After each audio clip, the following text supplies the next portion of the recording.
کوئی ٹانگیں جوڑنے والے ڈاکٹر نہیں تھے، ہاسپٹل نہیں تھے، جنگ سے لڑ کے آئے ہیں، کسی کی آنکھ نہیں، کسی کا بازو نہیں، کسی کی ٹانگ نہیں، کسی کا کان نہیں، پھر اگلی جنگ کا اعلان ہوتا ہے، وہ سارے کے سارے تیار ہو کے چل پڑتے ہیں۔ تھوڑی آزمائشیں تھیں، پھر اللہ نوازتا بھی ان آزمائشوں پہ اتنا ہی تھا۔ حضرت آدم علیہ السلام کو اللہ رب العزت نے آزمائش پہ ڈالا تو دوسرا آدم پیدا نہیں کیا، ساری انسانیت کا باپ ایک آدم کو رکھا اللہ نے۔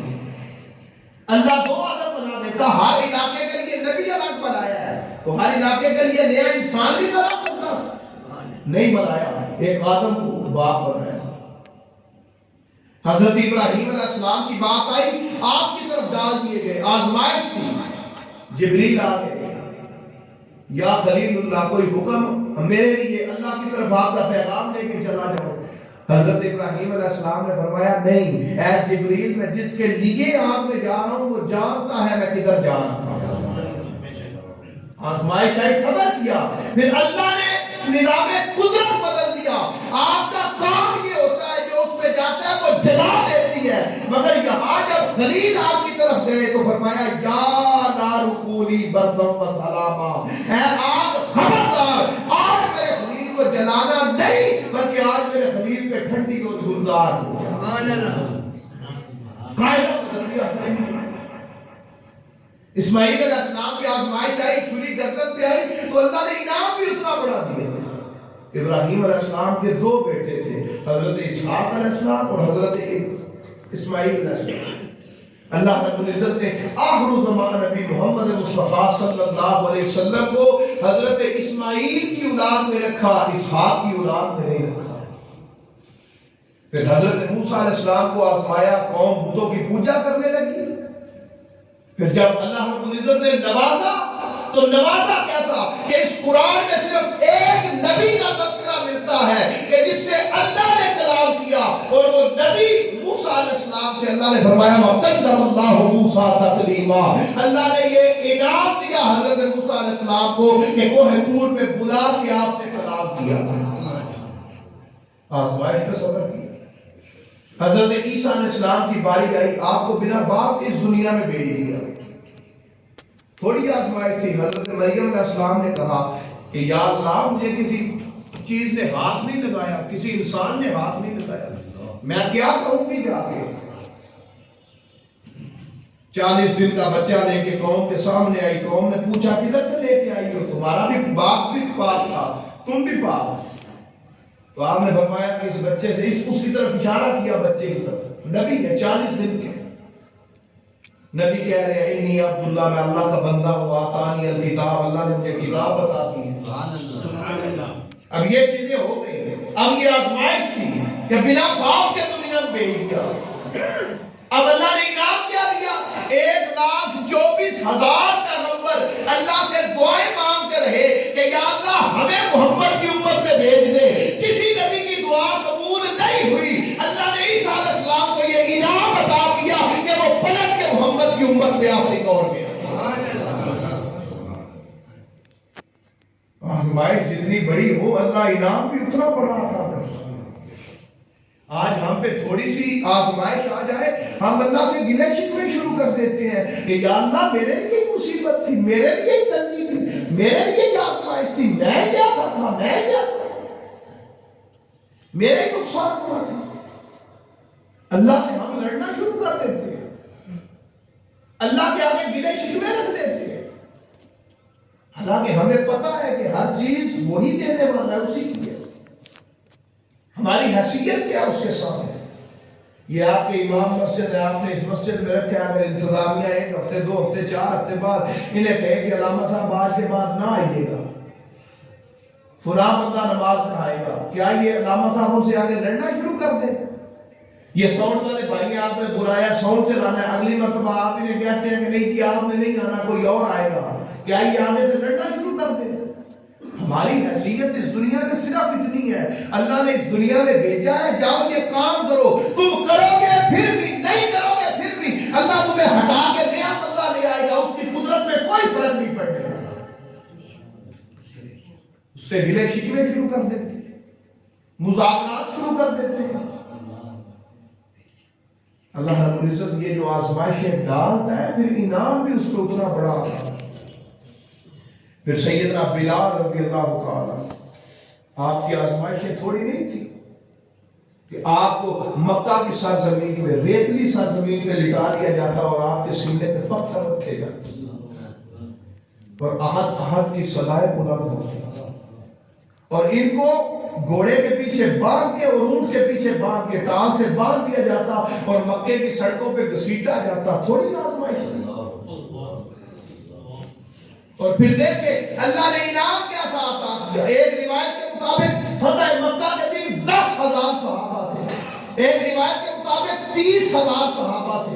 فتح مکہ کے دن حرم کعبہ میں وہاں پہ ابوبکر صدیق بھی تھے, عمر فاروق بھی تھے, عثمان غنی بھی تھے, علی المرتضیٰ بھی تھے, سعد بن ابی وقاص بھی تھے, ابو عبیدہ بھی تھے. سارے کملی والے آقا نے کسی کو نہیں بلایا. کملی والے آقا نے نہیں کہا ابوبکر تم آؤ, عمر تم آؤ, عثمان تم آؤ, علی تم آؤ, تمہاری آزمائشیں بڑی ہیں. نہیں, کملی والے آقا نے 30,000 صحابہ میں سے فرمایا کہ بلال کو ڈھونڈ کے لاؤ, آج کعبے کی چھت پہ چڑھ کے اذان دے, اس میں بڑی آزمائش ہے.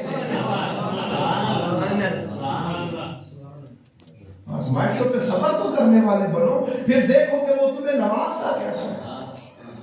ہمارا رویہ یہ ہے کہ ہم اللہ سے آگے سے نخرے شروع کر دیتے ہیں. کوئی ایک چلا جائے, فوت ہو جائے, یا اللہ میرے ہی لے کے جانا تھا. نقصان ہو جائے, یا اللہ میرے ہی نقصان ہونا تھا. کبھی اس کی رضا پہ راضی ہو کے دیکھا ہو کہ یا اللہ تو نے دیا نا, تو لے گیا, ٹھیک ہے ہم راضی ہیں تیری بات پہ. ہماری طبیعت کے اندر سے یہ بات ختم ہو گئی ہے.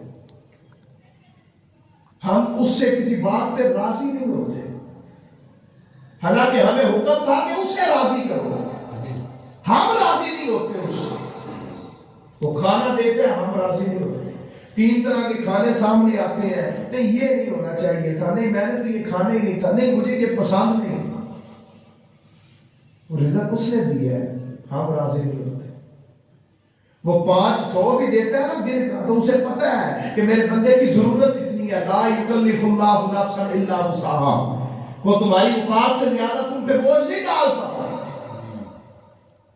مگر ہم کہتے ہیں نہیں 500 میں میرا گزارا نہیں, یہ نہیں. وہ خدا دیکھ نہیں رہا تمہیں کتنے کی ضرورت ہے. آج ہم آزمائشوں پہ اللہ سے مذاکرات شروع کر دیتے ہیں.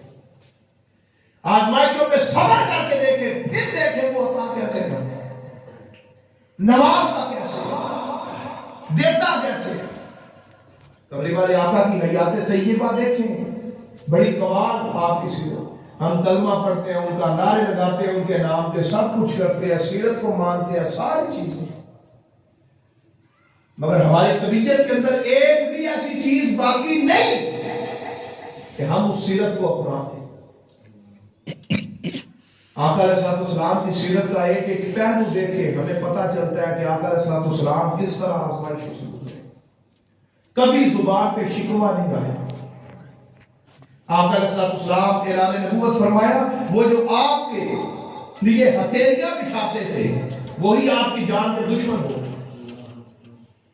مکہ والوں نے قتل کے ارادے کیے, آپ کے رستے میں کانٹے بچھائے گئے. آپ نماز میں ہوتے تو جانوروں کی اوجڑی لا کے آپ کے کندھوں پہ رکھ دی جاتی, ڈال دی جاتی. تھوڑی آزمائش. وہ نبی جو اس قوم کے لیے, اس قوم کو تعلیم دینے کے لیے, تصفیہ نفس کے لیے, تصفیہ قلب کے لیے آئے, وہی قوم جان کی دشمن. 7 سال بعد انہوں نے ایک معاہدہ کیا کہ اگر یہ نہیں رکتے تو ان کے ساتھ ساری چیزوں کا معاشی بائیکاٹ کیا. کوئی بندہ محمد رسول اللہ صلی اللہ علیہ وسلم اور ان کے چاہنے والوں کے ساتھ کوئی مذاکرات نہیں کرے, کوئی لین دین نہیں ہوگا, کوئی مرنے جینے میں نہیں جائے گا, کوئی کھانے پینے میں نہیں جائے گا, کوئی کھانے پینے کا تجارت کا لین دین نہیں کرے گا. 3 سال کے لیے معاشی بائیکاٹ. کفار مکہ نے شیب ابی طالب کے ارد گرد حصار باندھ دیا, بندے کھڑے کر دیے کہ کوئی بندہ باہر سے, خاندان تو ایک ہی تھے نا جو مسلمان ہوئے تھے, تو اسی خاندان کے کسی کا بیٹا تھا, کسی کا باپ تھا, کسی کا بھائی تھا, تو وہ شروع میں چھپ چھپا کے وہ دے جاتے تھے کھانے پینے کی چیزیں، بعد میں انہوں نے حصار باندھ دیا کہ کوئی بندہ اندر کھانے پینے کی چیزیں نہیں لے کے جائے۔ سیرت کی کتابوں میں لکھا ہے کہ صحابہ کرام اور کملی والے آقا درختوں کے پتے کھا کے گزارے کیا کرتے تھے، درختوں کی چھال اتار کے اس کو کھا کے اپنی بھوک مٹایا کرتے تھے۔ چمڑے کو پانی میں ڈبو کے رکھ دیا جاتا، جب نرم ہو جاتا اس کو چبا کے اپنی بھوک مٹایا کرتے تھے۔ اس سے بڑی آزمائش بھی کوئی نہیں۔ آج رنگ برنگے کھانے کھا کھا کے ہمارے دانت ٹوٹ جاتے ہیں، ہم پھر بھی اللہ سے شکوے اور شکایتیں مارتے ہیں۔ ایک وقت ہمیں پسند کا کھانا نہ ملے، ہم اللہ سے شکایتیں شروع کر دیں۔ ایک وقت ہمیں پسند کی چائے نہ ملے، ہم اللہ سے شکوے شروع کر دیں۔ شیب ابی طالب سے باہر نکلے کملی والے آقا کی سب سے وفا والی بیوی حضرت سیدہ خدیجہ الکبریٰ سلام اللہ علیہ، آپ کا وصال ہو جاتا۔ وہ جنہوں نے ابھی تک سب کچھ آپ کے نام کر دیا تھا، قربان کر دیا، گھر مال جان سب کچھ، وصال ہو جاتا۔ آپ کے وہ چچا جو ابھی تک ڈال کا کام کرتے تھے، حضرت سیدنا ابو طالب علیہ السلام، آپ کا وصال ہو جاتا۔ ان مثالوں کے بعد آقا علیہ السلام دیکھتے ہیں کہ اب مکہ کی سرزمین مجھ پہ تنگ ہو گئی ہے، آپ طائف کی طرف رخ کر جاتے ہیں، ہجرت کرتے ہیں۔ آگے سے طائف والے لوگ اوباش لڑکوں کو، جوانوں کو پیچھے لگا دیتے ہیں، وہ پتھر مارتے ہیں، کملی والے آقا کا سارا جسم لہولہان ہو گیا۔ جبریل آ گئے، یا رسول اللہ حکم فرمائے ابھی ساری کشتی کو تباہ و برباد کر دیتا ہوں۔ آپ نے فرمایا جبریل میں رحمت بن کے آیا ہوں، زحمت بن کے۔ اور ہماری طبیعت کیا ہے، ہمارا رویہ کیا ہے؟ ہمارا باپ بات کر دے تو ہم ہفتہ ہفتہ بات نہیں کرتے اپنے باپ سے، ماں کر دے تو ہم کہتے ہیں جاتی کہاں گیا۔ باپ بیٹا کیا کہ سمجھانے بیٹھ جائے تو ہم کہتے ہیں تو ہوتا کون ہے ہم سے بات کرنے والا۔ بھائی بات کرتے ہم اس سے رشتے ختم کر دیتے ہیں، چھوٹی چھوٹی باتوں پہ ہم اپنے رشتے ختم کر دیتے ہیں، طلاقیں ہو جاتی ہیں۔ ہماری طبیعت کے اندر اتنی سی بات بھی باقی نہیں ہوتی۔ کسی جگہ سے گزرنا ہو، کسی دروازے سے گزرنا ہو، ہماری طبیعت کے اندر اتنی چیز بھی باقی نہیں کہ کسی کو یہ کہہ سکے جی بسم اللہ پہلے آپ گزر جائیں۔ اتنی چیز بھی باقی ہماری طبیعت کے اندر نہیں رہی۔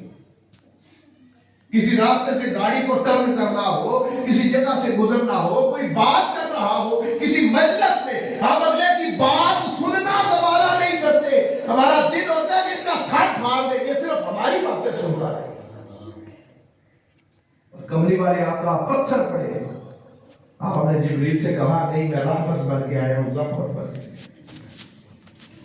حدیث مبارکہ کے الفاظ ہے، کملی والے آقا جب واپس آئے وہاں سے تو آپ کا سارا جسم مبارک لہولہان، آپ کے سر اقدس میں بھی پتھر لگے اور جسم لہولہان تھا، آپ کے چہرے پہ خون لگا ہوا تھا، وہ سار سے بیٹھ کے نا جس چہرے پہ خون لگا ہوا تھا۔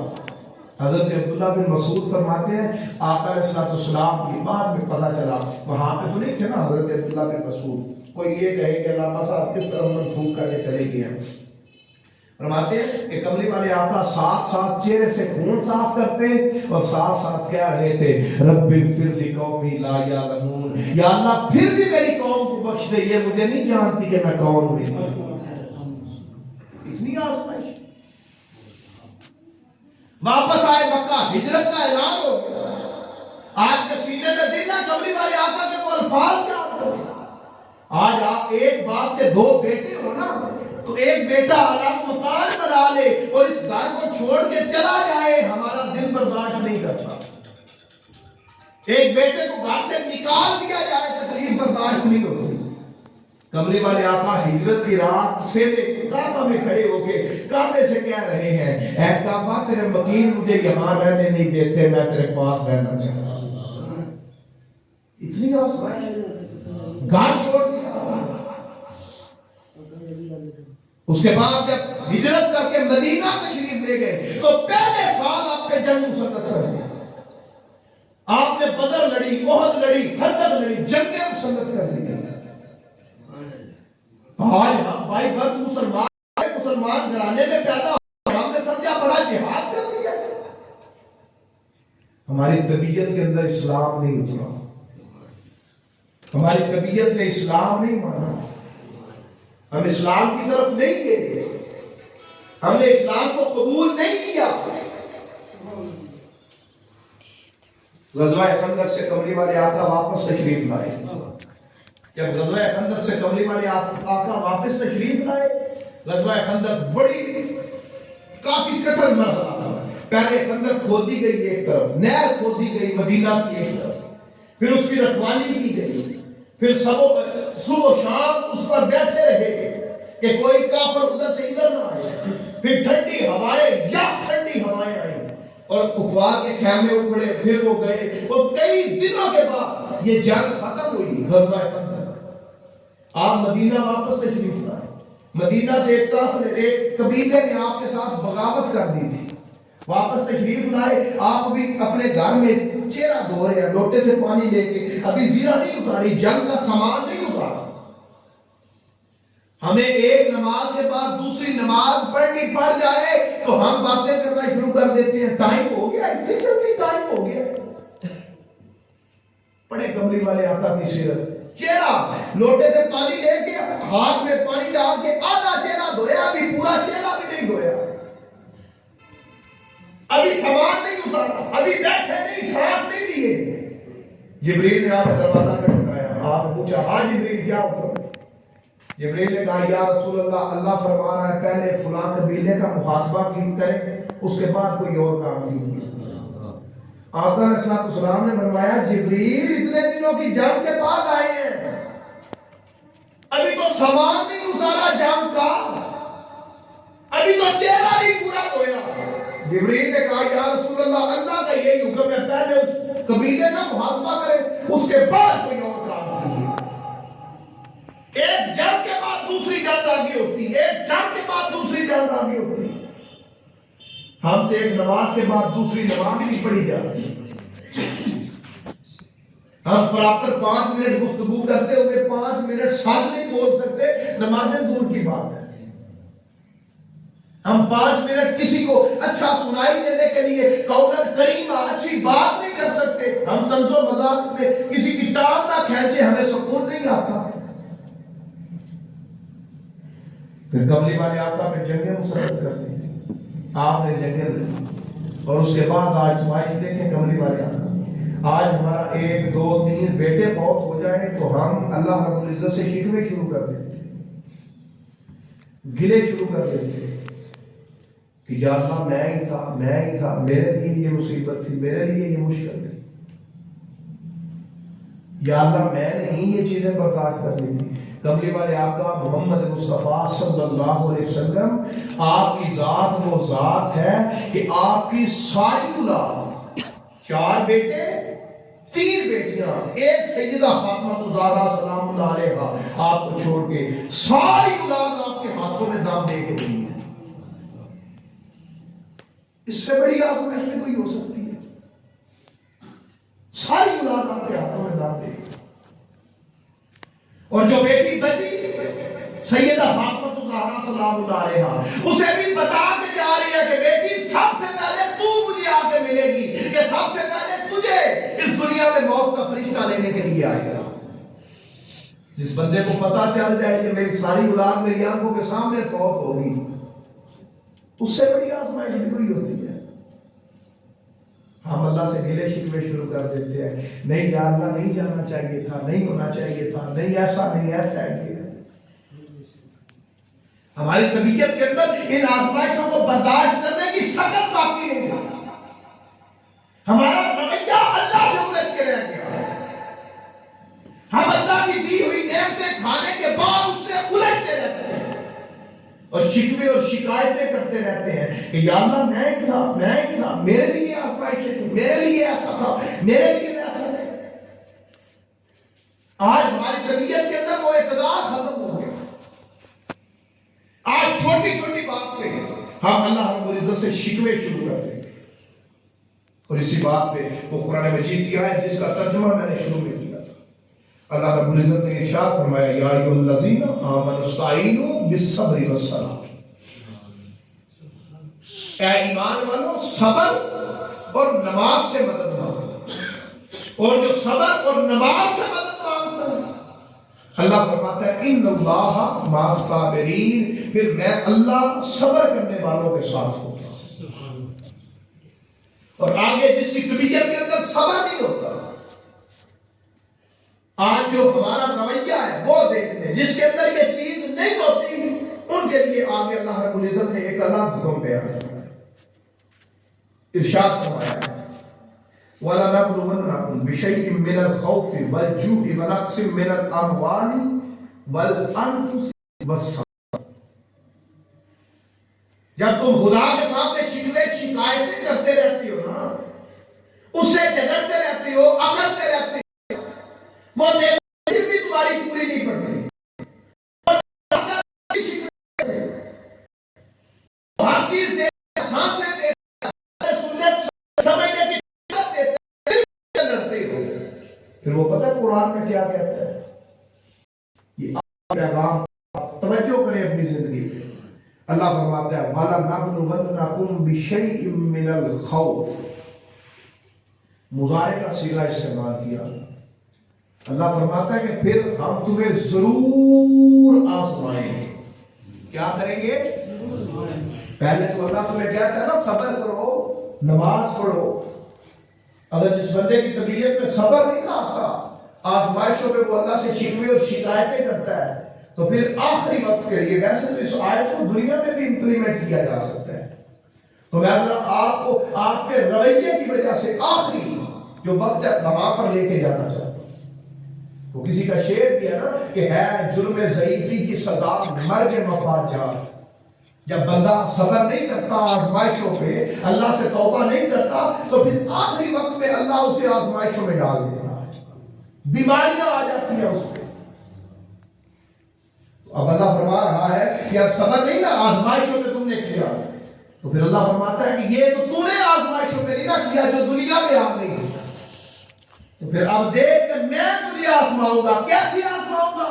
فرمایا وَلَنَبْلُوَنَّكُمْ بِشَيْءٍ مِّنَ الْخَوْفِ، پہلی چیز فرمائی کہ میں تمہیں خوف سے آزماؤں گا۔ کس چیز سے آزماؤں گا؟ خوف سے۔ کیونکہ انسان جب کسی بھی چیز کے سامنے کھڑا ہو جاتا ہے اس کے اندر سے خوف ختم ہو جاتا ہے۔ ہم اللہ کے سامنے کھڑے ہوتے ہیں، ہماری طبیعت میں خوف نہیں رہا، ہم چھپ چھپا کے لوگوں کے سامنے گناہ نہیں کرتے، چھپ کے کرتی ہیں، ہمیں پتا ہے کہ اللہ دیکھ رہا ہے، باہر نہیں کرتے کہ دنیا دیکھے گی، کیونکہ اللہ کا خوف ختم ہو گیا، دنیا کا خوف ہمارے دلوں میں آ گیا۔ ہمیں قبر کا، حشر کا، قبر میں جانے کا خوف نہیں، اللہ کے سامنے کھڑے ہو کے حساب کتاب دینے کا خوف نہیں، وَأَصْحَابُ الْمَشْأَمَةِ مَا أَصْحَابُ الْمَشْأَمَةِ کا خوف نہیں، جہنم کا ڈر نہیں، میدان محشر کا ڈر نہیں۔ ہمارے اندر سے خوف ختم ہو گیا کسی بھی چیز کا۔ باہر جائے سڑک پہ لاکھوں لوگ چل رہے ہیں، کہیں بھی نماز نہیں پڑھی اللہ پوچھے گا، اس کے اندر خوف نہیں ہے، پوچھ لے اللہ نے جو پوچھنا۔ جو چوری کرتا ہے اس سے کہیں چوری کر رہا ہے، وہ کہتا ہے اللہ نے حساب لینا نا، تجھے کیا ہے؟ ایک جملہ اللہ جو ہوگا دیکھا جائے گا۔ خوف ختم ہو گیا ہماری طبیعت کے اندر سے، ڈر ختم ہو گیا کہ اللہ کے سامنے حاضر ہونا ہے، اللہ کو جواب دینا ہے، قبر میں جانا ہے، برزخ کا عذاب ہے، میدان محشر کا عذاب ہے۔ یہ خوف ہماری طبیعت کے اندر سے ختم ہو گیا۔ جب ہم آزمائشوں میں صبر نہیں کرتے تو پھر اللہ آزمائشوں میں ڈالتا ہے، پھر جب اللہ آزمائشوں میں ڈالتا ہے پھر کوئی بندہ ان آزمائشوں پہ پورا اتر ابھی زندگی باقی ہے، صبر کر لیا کرے، اللہ تھوڑا دے پھر بھی صبر کر لیا کرے، اللہ دے کے لے جائے پھر بھی صبر کر لیا کرے، اللہ نہ دے پھر بھی صبر کر لیا کرے، اگر وہ جس حال میں رکھے صبر کر لیا کرے۔ یا اللہ تو راضی ہے نا، میں تیری رضا میں راضی ہوں۔ پھر جب بندہ اس کی رضا میں راضی نہیں ہوتا نا، تو پھر اللہ فرماتا ہے وَلَنَبْلُوَنَّكُمْ بِشَيْءٍ مِّنَ الْخَوْفِ، پہلی چیز اللہ فرماتا ہے میں تجھے خوف سے آزماؤں گا۔ پھر ہوتا کیا ہے؟ آخری وقت میں بیماری آ جاتی ہے، جب بیماری آ جاتی ہے بندہ بستر مرض پہ پڑتا ہے تو سب سے پہلے اس کے یہ خوف پیدا ہو جاتا ہے کہ شاید اب میرا آخری وقت آ گیا ہے، اب دنیا کی لذتیں ختم ہونا شروع ہو جاتی ہیں، اس کے دل کے اندر، اس کی طبیعت کے اندر یہ خوف پیدا ہونا شروع ہو جاتا ہے کہ اب میں مرنے والا ہوں۔ اللہ پہلی چیز اس کے دل میں جو ڈالتا ہے وہ خوف ڈالتا ہے کہ اب اسے زندگی سے موت کا خوف پیدا ہونا شروع ہو۔ ہم خوف نہیں کرتے تو اللہ پہلے خوف ڈالتا ہے۔ اس کے بعد دوسری چیز، ہمارا بیٹا بیمار ہو جائے، ہمارا کاروبار میں تھوڑا سا نقصان ہو جائے، ہمارے والدین بیمار ہو جائے، تو پہلی چیز جو ہمارے دل میں پیدا ہوتی ہے وہ خوف پیدا ہوتی ہے کہ اماں جی کو اٹیک آیا، کہیں فوت نہ ہو جائے، بچہ بیمار ہوا کہیں فوت نہ ہو جائے، نقصان ہو گیا کہیں میرا مال تو نہیں ضائع ہونے والا، خوف پیدا ہوتا ہے۔ اللہ فرماتا ہے پہلے خوف سے آزماؤں گا، دلوں میں اللہ خوف پیدا کرتا ہے۔ پھر دوسری چیز ارشاد فرمائی والجوع، فرماتا ہے کہ میں تمہیں بھوک سے آزماؤں گا۔ پہلے دیا تھا نا مال، تجھے وہ 3 4 7 رنگوں کے کھانے پسند نہیں تھے، آتے تھے کہتا تھا میں نے یہ نہیں کھانا، یہ نہیں کھانا، یہ نہیں کھانا، شکوے کرتا تھا، شکایتیں کرتا تھا، لڑتا تھا، جھگڑتا تھا، تب تو جھگڑتا تھا۔ اب اللہ آزمائش میں ڈال رہا ہے۔ کیسی آزمائش؟ اللہ فرماتا ہے والجوع، تجھے بھوک سے آزماؤں گا۔ کیسے؟ تو بیمار ہو کے بستر مرگ پہ آتا ہے، اب تیرے سارے خاندان والے، کوئی اچھے سے سیب لا رہا ہے، کوئی اچھے سے اچھے کیلے لا رہا ہے، کوئی بریانی بنا کے لا رہا ہے، کوئی چھوٹے گوشت کی یخنی بنا کے لا رہا ہے، کوئی چیز لا رہا ہے۔ جب تیرے سامنے آتی ہے تو ڈاکٹر کہتا ہے خبردار اسے نہیں کھلانی، اب یہ صرف ڈرپ کے ذریعے خوراک لے گا، یہ چیزیں کھا سکتا۔ پہلے تو نخرے کرتا تھا، اب ہر چیز تیرے سامنے ہے مگر تجھے اللہ کھانے نہیں دیتا۔ تیرے پیٹ میں طلب ہے، وہ بھوک رکھے گا مگر تجھے کھانے۔ وہ وقت آنے سے پہلے سمجھ جاؤ اللہ کی نعمتوں پہ شکر کیا کرو، وہ وقت آنے سے پہلے اس کی آزمائشوں پہ صبر کر لیا کرو، پھر آپ ٹھیک ہوتے ہیں۔ آپ کے سامنے مٹھائی آتی ہے جی نہیں کھانی، شوگر ہے، پیٹ مانگ رہا ہوتا ہے، زبان ترس جاتی ہے میٹھے کو، اللہ فرماتا ہے والجوع۔ پھر جب اللہ آزماتا ہے پھر دنیا کی کوئی طاقت اس آزمائش سے نکال ہے۔ پانی کا قطرہ پینے کو ترس جاتے ہیں لوگ، میں نے دیکھا ہے اس وینٹیلیٹر پہ، ڈاکٹر کہتے ہیں نہیں ایک قطرہ بھی اس کے حلق سے اترا مر جائے گا، نہیں پی سکتے۔ آج ہماری طبیعت کے اندر ان آزمائشوں پہ صبر نہیں، پھر جب اللہ آزمائے گا پھر اللہ کی آزمائشوں پہ ہم پورے اترنے والے نہیں۔ آج طبیعت کے اندر صبر لے کے آئے، آزمائشوں پہ صبر کریں۔ پھر ہر چیز سامنے پڑی ہوتی ہے، پھر گھر والے وہ یخنی بھی پی رہے ہوتے ہیں، وہ پلاؤ بھی کھا رہے ہوتے ہیں، وہ چیزیں بھی کھا رہے ہوتے ہیں، وہ پھل فروٹ بھی کھا رہے ہوتے ہیں، مگر تم کھا سکتے نہیں۔ اللہ فرماتا ہے والجوع، بھوک سے آزمائش۔ تیسری چیز یا آگے جتنی 3 چیزیں ان کو اکٹھا کریں، تینوں پہ ایک لفظ اللہ نے استعمال کیا، فرمایا وَنَقْسِمْ مِنَ الْأَمْوَالِ وَالْأَنفُسِ وَالثَّمَرَاتِ۔ اللہ فرماتے ہیں 3 چیزوں کی کمی سے تجھے آزماؤں گا۔ نقص کہتے ہیں کمی کو، توجہ ہے میری طرف؟ بات سمجھ آ رہی ہے نا؟ فرمایا وَنَقْسِمْ مِنَ الْأَمْوَالِ وَالْأَنفُسِ وَالثَّمَرَاتِ، 3 چیزوں کے نقص سے آزماؤں گا، کمی سے آزماؤں گا۔ اب مولا یہ آزمائش کیسی ہے؟ نقص کرے گا، اب نقص ہوتا ہے کمی کر دے گا، مولا تو کیا آخری وقت میں کس طرح کمی کرے گا؟ تو ذرا ان الفاظ پہ غور۔ اللہ فرماتا ہے پہلے وَلَنَبْلُوَنَّكُمْ بِشَيْءٍ مِّنَ الْخَوْفِ وَالْجُوعِ وَنَقْصٍ مِّنَ الْأَمْوَالِ وَالْأَنفُسِ وَالثَّمَرَاتِ، 5 چیزوں سے آزماؤں گا، تجھے خوف بھی دے دیا، تجھے بھوک بھی دے دی۔ اب اللہ فرماتا ہے وَنَقْسِمْ مِنَ الْأَمْوَالِ وَالْأَنفُسِ وَالثَّمَرَاتِ، تجھے مال کی کمی سے آزماؤں گا، تجھے جان کی کمی سے آزماؤں گا، والثمرات، اور تجھے ثمرات ان کی کمی سے آزماؤں گا۔ مولا کیسے آزمائے گا؟ اب توجہ کریں، کبھی ان الفاظ کی گہرائی میں ہوتے ہیں اللہ کیسے آزمائے گا۔ بندہ بستر مرگ پہ ہوتا ہے، اس کی زندگی کے آخری سال، آخری لمحات چل رہے ہوتے ہیں، سب سے زیادہ مان انسان کو اپنے مال میں ہوتا ہے، جس کے لیے شب و روز ایک کیے ہوتے ہیں۔ اللہ فرماتا ہے وَنَقْسِم مِّنَ الْأَمْوَالِ، سب سے پہلے بھوک کے بعد تجھے مال کی کمی سے آزماؤں گا۔ بندہ بستر مرگ پہ جاتا ہے نا تو ایک بیٹے کی آواز بلند ہوتی ہے، ابا جی آخری وقت میں ایسا کرو کہ جائیداد کا بٹوارا کر دو ان کے ہوتے ہوئے، تیرا کمایا ہوا مال تیری آنکھوں کے سامنے تقسیم ہونا شروع ہو جاتا ہے۔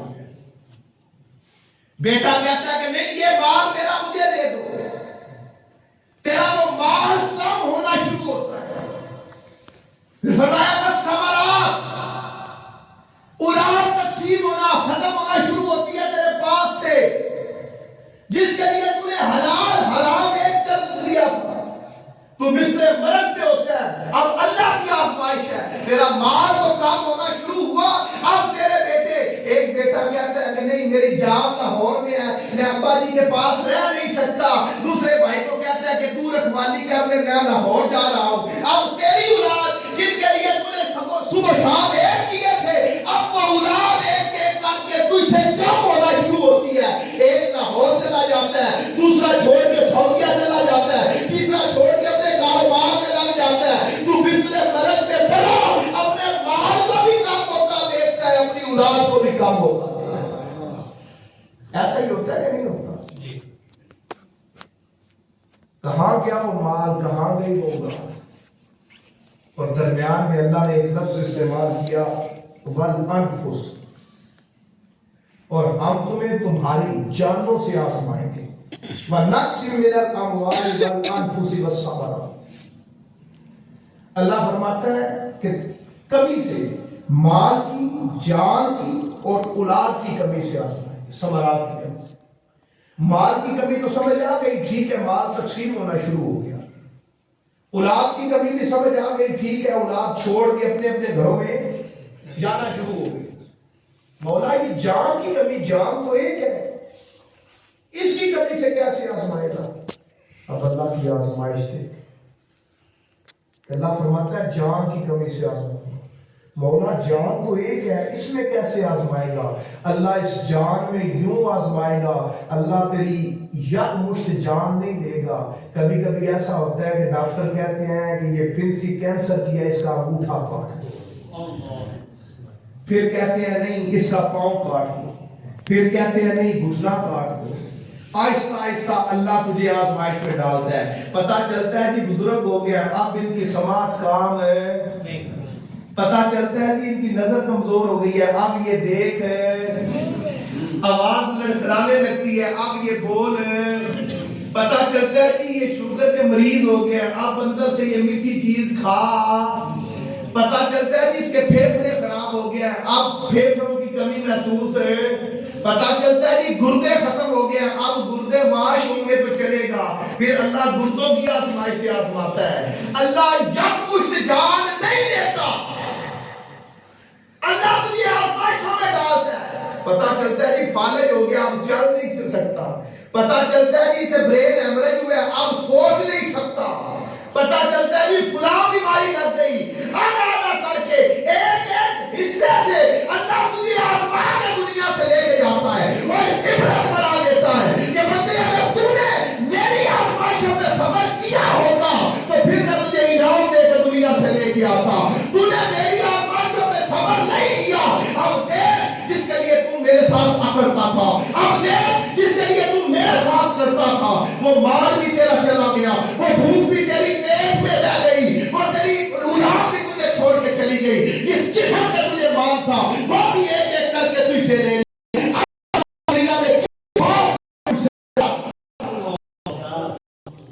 کس بات پہ اکڑا کرتا تھا؟ خاصا گمڑ تھا تجھے دنیا میں، یہی کرتے ہیں نا ہم، یہی طبیعت ہے نا ہم، چیز آ جاتی ہے نہیں مجھے نہیں پسند، وہ مجھے ایک بڑا کمال واقعہ یاد آ گیا، کوئی بزرگ فوت ہو، اللہ کے ولی تھے، شاید پہلے بھی سنایا ہو، اللہ کی رضا میں ہر وقت راضی رہا کرے، اٹھتے بیٹھتے چلتے پھرتے جو کچھ ہے اس کی رضا میں راضی رہا کرے۔ بزرگ تھے، ولی تھے، ایک دن بیٹھے ہوئے ویسے ہی دھوپ میں، اکثر ایسا ہوتا ہے نا دھوپ میں بارش ہونا شروع ہو جاتی ہے، دھوپ بھی نکلی ہوتی ہے تو ساتھ میں وہ کن میں بھی شروع ہو جاتی ہے، تو ایک دن ویسے ہی بیٹھے ہوئے تھے اپنے مریدوں کے ساتھ، تو دھوپ نکلی ہوئی تھی، دھوپ میں ہی ساتھ وہ بارش بھی شروع ہو گئی، تو زبان سے ایک جملہ نکلا کہ یہ بھی کوئی موسم ہے بارش کا، زبان سے صرف جملہ نکلا کہ یہ بھی کوئی موسم ہے بارش کا۔ وقت گزرتا گیا، وہ فوت ہو گئے، عرصہ کئی عرصے کے بعد 6 7 8 مہینے کے بعد وہ اپنے کسی مرید کے خواب میں آئے، تو مرید نے پوچھا کہ آپ اللہ کے ولی ہیں، ہم آپ کے ہاتھ میں بیعت ہوئے، سارا کچھ، حضور فرمائے اللہ نے آپ سے کیا معاملہ کیا؟ وہ کہتے ہیں کہ اللہ نے میرے سارے گناہ معاف کر دیے، اللہ نے کوئی حساب کتاب نہیں لیا مجھ سے، نہیں پوچھا کہ نمازیں پڑھی ہیں نہیں پڑھی، نہیں پوچھا لوگوں سے تعلقات کیسے تھے، روزہ کا میرا ایک ٹائم مقرر ہے، جس وقت وہ بارش ہوئی تھی وہ ٹائم مقرر ہے، اللہ روزانہ مجھے بلا کے صرف یہ پوچھتا ہے بتا کہ بارش کا ٹائم کیا ہے۔ تجھے اس دن لگا نا کہ بارش کا کوئی ٹائم ہے، تو بتا کہ بارش کا ٹائم کیا ہے، تو روزانہ یہی بلا کے اللہ کھڑا کر دیتا ہے اور یہی سوال پوچھتا ہے بتا کہ بارش کا ٹائم کیا ہے۔ تو اس لیے اللہ کی رضا میں راضی رہا، وہ جو دیتا ہے یا اللہ دے تو رہا ہے نا، وہ رزق دیتا ہے، اولاد دیتا ہے، کھانا پینا دیتا ہے، سب کچھ دیتا ہے، اس کی رضا میں راضی رہا۔ اور جو بندہ آزمائشوں پہ راضی ہو جاتا ہے پھر اس کا وجود سارے کا سارا سراپا شکر بن جاتا ہے، پھر وہ چلتا پھرتا اٹھتا بیٹھتا لوگوں کے لیے، دین کے لیے، اللہ کے احکام کے لیے، لوگوں کے لیے فائدہ مند۔ اور جس بندے کے اندر آزمائشوں پہ صبر کی سکت نہیں ہوتی وہ کبھی بھی اللہ رب العزت کی قربت نہیں پا سکتا۔ اور یہاں میرے مثال دینے کے لیے ہزار ایسے ہیں، ایک شخصیت کا میں اگر ذکر کروں تو میرے شیخ ڈاکٹر طاہر القادری مدثر اللہ علیہ، آپ کی ساری زندگی اٹھا کے دیکھیں، لوگوں نے کفر کے فتوے لگائے، لوگوں نے شرک کے فتوے لگائے، بدعت کے فتوے لگائے، لوگوں نے قتل کے ارادے کیے، لوگوں نے بڑے بڑے الزامات لگائے، کبھی پلٹ کے کسی بندے کو جواب نہیں دیا۔ جو آزمائش آئی پھر جب بندہ اس نہج پہ آ جاتا ہے پھر آپ کا سارا وجود سراپا، آپ بولتے ہیں تو اللہ کا دین نکلتا ہے، آپ بیٹھتے ہیں تو لوگوں کے دل بدل جاتے ہیں، آپ کا ہاتھ چلتا ہے تو دین کے کام کے لیے چلتا ہے، پاؤں اٹھتے ہیں تو اللہ کے دین کے لیے اٹھتے ہیں۔ تب ممکن ہے جب انسان اللہ کے رضا میں راضی ہو جاتا ہے، اس سے شکوے شکایتیں نہیں۔ تو یہ آج کی چند ایک چیزیں تھیں کہ آزمائشوں پہ ہمارا رویہ کیا ہے۔ اللہ رب العزت سے دعا ہے کہ خالق کائنات آپ کا میرا آنا اپنی بارگاہ میں قبول کرے۔ اب یہ آپ کے پاس یہاں ماہانہ درس عرفان القرآن ہوتا ہے، یا تو نہیں ہوتا یا آپ لوگوں کو دعوت نہیں دیتے، نہیں نہ دیتے، جو یہاں گئے یہ تو چلے میرے میں عزیز، یہ تو چلے گوگڑا سے آئے، درس قرآن ہے، یہ چیز جو میں نے آپ کو سنائی اگر کسی ایک کا دل بدل جائے اس سے، اللہ اس کا اجر و ثواب آپ کو بھی دے گا کہ نہیں دے گا؟ میں نے کوئی بری بات کی ہو، کوئی قصے کہانیاں سنائے ہو، کوئی لطیفہ سنایا ہو، قرآن ہی سنایا نا، قرآن کی باتیں کی ہیں، تو یہ حدیث مبارکہ ہے کہ جو اپنے لیے پسند کرو اپنے بھائی کے لیے بھی وہی کرو۔ آپ نہیں چاہتے کہ آپ کے بھائی بھی دین کی طرف آئے، تو اگر 1 مہینے بعد 30 دن بعد 1 گھنٹہ بھی ہم اللہ کے دین کے لیے نہیں نکال سکتے تو پھر دیکھ لیں کہ ہم کہاں پہ کھڑے ہیں۔ اپنے بھائیوں کو دعوت دیا کریں، اپنے علاقے میں دعوت دیا کریں، اپنے دوستوں کو بلایا کریں، روزانہ نہیں، جب آخری ہفتہ آتا ہے، یہ تقریباً آپ کا درس قرآن جو انگریزی مہینے کا تیسرا ہفتہ ہوتا ہے نا، ہفتہ اتوار سوموار منگل بدھ، یہ تیسرے ہفتے کا جو بدھ ہوتا ہے وہ آپ کا درس قرآن ہوتا ہے۔ ڈیٹ بدلتی رہتی ہے لیکن انگریزی مہینے کا جو تیسرا ہفتہ ہوتا ہے اس میں جو بدھ ہوتا ہے وہ آپ کا درس قرآن ہوتا ہے۔ تو آپ اپنے بھائیوں کو دعوت دیا کریں، جس دن درس قرآن ہو آپ اس سے 2-4 دن ہفتہ پہلے مارکیٹ میں چلے گئے، انہیں دعوت دی، بھئی آؤ، کوئی اختلافی بات نہیں، قرآن کی بات ہے، شاید ان کے دل میں اتر جائے، دعوت دیں گے انشاءاللہ۔ اللہ رب العزت آپ کا میرا آنا اپنی بارگاہ میں قبول فرمائے، اللہ تعالیٰ ہمیں سلامت رکھے، وما توفیقی الا باللہ۔ حضور کوئی بات کرنی ہے یا دعا مانگنی؟ ایک میری چھوٹی سی ریکویسٹ ہے، حکیم صاحب آپ ایسا کریں، جہاں کی قیادت کریں۔ میں حضور اپنی بندہ آپ کو دیتا ہوں، بابا کے کھڑا ہوگا، نہیں، آپ قیادت کریں، میں حضور اپنی نہیں، استغفراللہ۔ آپ کی جو شخصیت ہے اس کا یہ سر کافی ہوگا۔ بندہ حاضر ہے سر، میں بالکل حاضر ہے سر، یہ مجھ سے زیادہ دماغ ہے سر۔ آپ یہ ذمہ داری سنبھال لیں گے، دعوت دے دیں گے، لوگوں کو بلا لیں گے سب، دعوت کے لیے قبول کریں بس۔ اور دوسرا آپ پیارے بھائی ساتھ دیں گے ان کا؟ جی، یہ دین کی دعوت ہے، کوئی میرے باپ کا کام نہیں ہے، خدا گواہ ہے کہ میں آپ کو کہ کہوں کہ میرے باپ کے نعرے لگاؤ، یہ اللہ کا قرآن ہے، اس دور میں جہاد ہے، اس کے لیے لوگوں کو بلا۔ نہیں، ٹھیک ہے، آپ کا کام یہ ہے کہ لوگوں کو بلاتے رہنا۔ 950 سال حضرت نوح علیہ السلام بلاتے رہے، 950 سال، اور 50-60 بندے مسلمان ہوئے تھے، وہ اللہ کے نبی تھے، انہوں نے تو ہمت نہیں ہاری۔ آقا علیہ السلام 13 سال مکہ میں لوگوں کو بلاتے رہے، 350-400 بندہ مسلمان ہوئے، آقا نے تو ہمت نہیں ہاری۔ آپ کو تو بھی 4-5 مہینے ہوئے ماشاءاللہ۔ سر 3 دن سے سٹیٹس لگائے جا رہے تھے، ساری یہ قوم سٹیٹس کی نہیں، پرسنل جا کے ملے۔ جس دن حکیم صاحب یہاں پہ ہوں آپ چلے جائیں، حکیم صاحب سے کہیں کہ آپ ساتھ چلیں، ان کو لے کے جائیں، یہ بزرگ ہیں ان کو لے کے جائیں۔ آخری ہفتہ شروع ہو جو ہی آ جاتا ہے ان کے پاس ملک صاحب، ٹھیک ہے، شیڈول جو صاحب کے پاس آ جاتا ہے، ان کو کہیں آپ بھی دکان ایک دکان پہ جا کے کہیں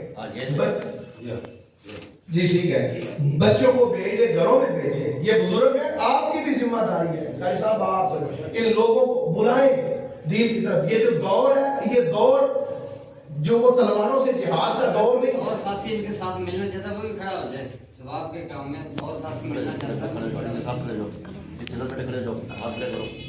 چلے بیٹھ جائے۔ حکیم صاحب یہ اب آپ کی ان دونوں کی قیادت آپ نے کرنی ہے، باقی میں آپ سے انشاءاللہ میسج پہ بات کرتا رہوں گا۔ اللہم صلی علی سیدنا و مولانا محمد وعلی آل سیدنا و مولانا محمد وبارک وسلم علیہ۔ ربنا افرغ علینا صبرا وثبت اقدامنا وانصرنا قوم الکافرین۔ یا اللہ ہمیں آزمائش پہ صبر یا اللہ میرے بھائیوں جو یہ تیرے کی دعوت کا بیڑا اٹھایا ہے مولا، ان کو اس دنیا میں آخرت میں کامیابیاں عطا فرما مولا، ان کے رزق میں علم عمل میں برکتیں عطا فرما یا اللہ پاک، ان سب کو سلامتی عطا فرما یا اللہ۔ یہ دور جہاد کا دور ہے یا اللہ، تیرے دین پہ آنے کے لیے کوئی تیار نہیں مولا، ہمیں استقامت کے ساتھ لوگوں کو دین کی دعوت کی توفیق عطا فرما یا اللہ، لوگوں کو دین کی طرف لانے میں ہماری مدد فرما یا اللہ پاک۔ جو اس کا کام کرتے ہیں مولا، ان کے رزق میں علم عمل میں برکتیں عطا فرما یا اللہ پاک۔ ہم سب کو دین حق پہ استقامت عطا فرما یا اللہ، جتنے آئے ہیں انہیں صحت و سلامتی والی زندگی عطا فرما یا اللہ پاک، جتنے آئے ہیں ان کے رزق میں علم عمل میں برکتیں عطا فرما۔ صلی اللہ علیہ حبیبہ محمد و بارک۔